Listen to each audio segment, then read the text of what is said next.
de graça. Não vou mostrar pra vocês o meu slime. Ele tá cinza. Olha! Isso, eu tô olhando aqui porque eu tô olhando aqui, né? Olha aí.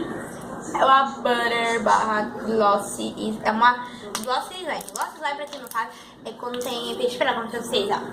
Olha só. Essa que bonita.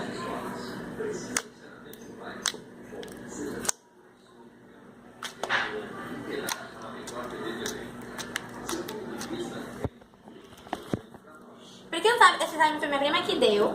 Olha só que linda. E tá grosso. Olha aí.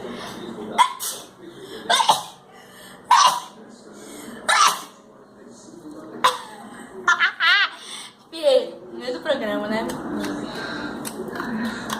Olha só que linda essa slime.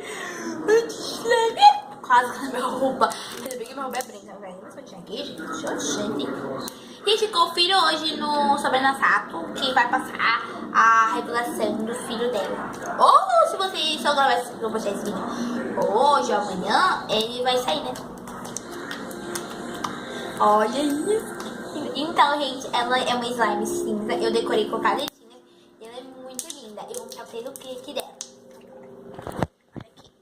Olha o clique, gente. Olha só, tá pronto pra gravação. Olha o clique. Cuidado pra não comer slime com isso, olha aí.